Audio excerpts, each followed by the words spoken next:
Assalamualaikum warahmatullahi wabarakatuh. Perkenalkan, nama saya Kintan Putri Nabila, mahasiswa Fakultas Psikologi Universitas Jenderal Ahmad Yani dengan NIM 711911114. Di sini saya akan menjelaskan tentang indera penglihatan.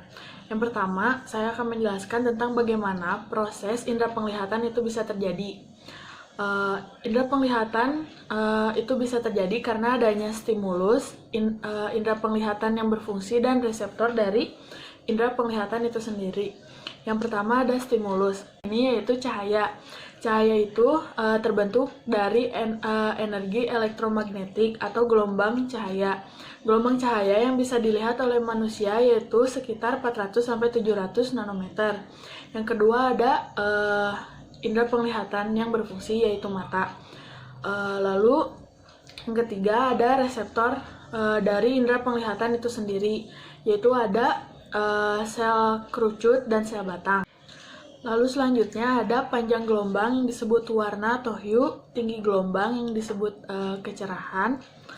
Lalu gabungan panjang yang disebut kejelasan warna atau saturation. Lalu materi selanjutnya ada tentang warna. Yang pertama adalah substansi warna.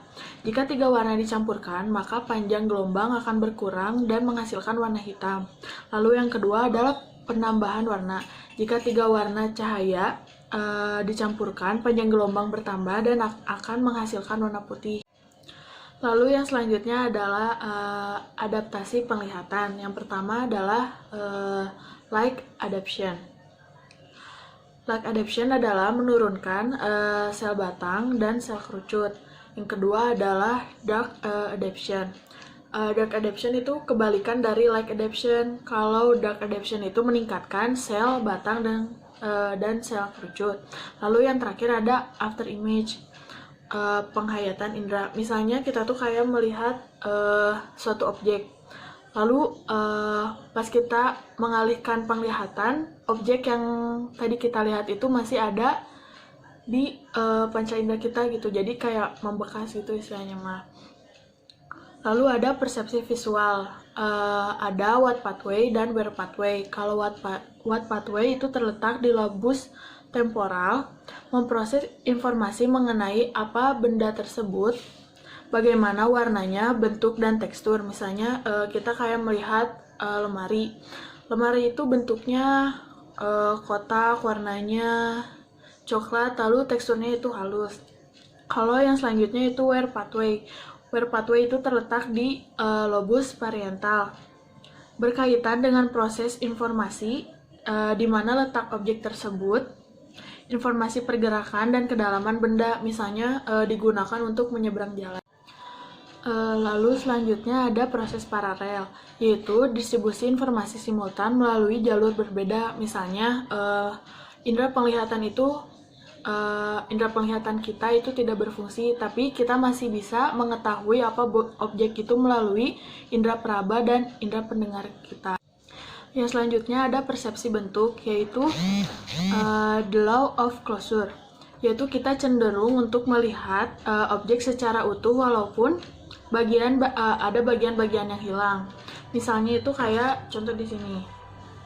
Kan ini kayak ada yang terpisah, jadi kayak gak bulatan sempurna, tapi kita tuh bisa kayak mempersepsikan itu adalah lingkaran atau huruf O.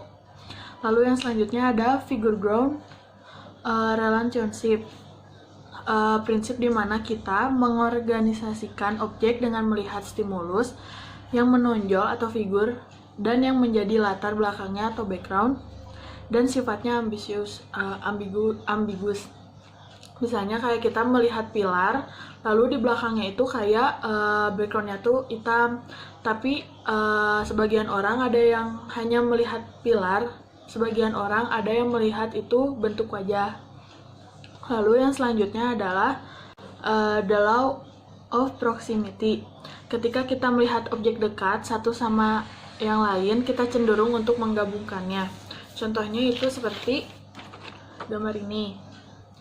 Sebenarnya kan di sini ada 6 garis, tetapi kita cenderung itu melihat bagian yang berdekatan. Jadi terlihat seperti ada 3 garis saja. Atau contoh lain itu seperti kayak suami istri yang semakin lama akan terlihat seperti mirip. Itu karena suami istri tersebut sudah lama bersama. Yang selanjutnya ada the law of similarity. Ketika suatu objek memiliki kesamaan, kita cenderung untuk menggabungkannya. Misalnya, dari gambar ini kan ini ada titik-titik warna hitam, lalu yang kedua ada titik-titik warna biru.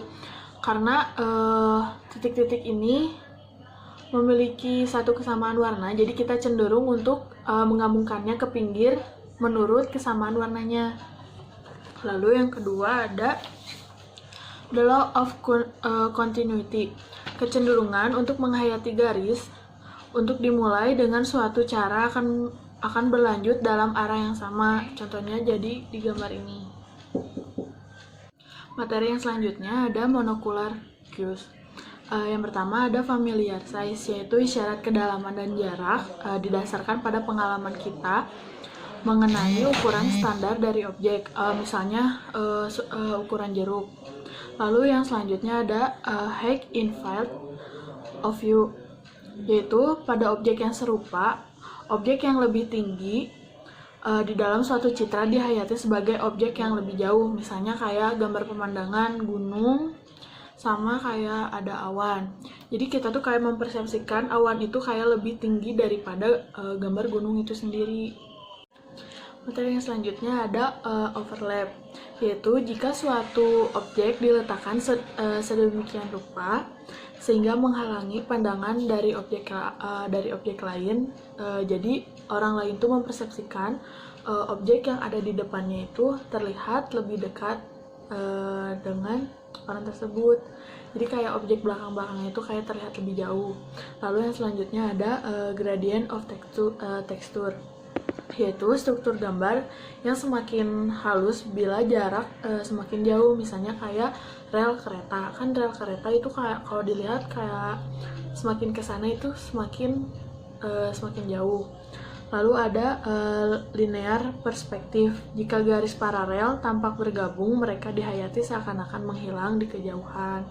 Jadi kayak misalnya gambar yang semakin kecil itu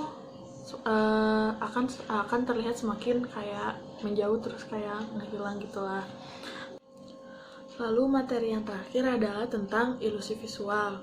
Ilusi visual muncul karena adanya perbedaan antara kenyataan dengan representasi visualnya, atau bisa juga diartikan sebagai salah mengartikan isyarat untuk mempertahankan konstansi objek itu sendiri. Sekian dari saya, terima kasih. Semoga informasi yang tadi saya sampaikan bisa bermanfaat untuk semuanya. Assalamualaikum warahmatullahi wabarakatuh.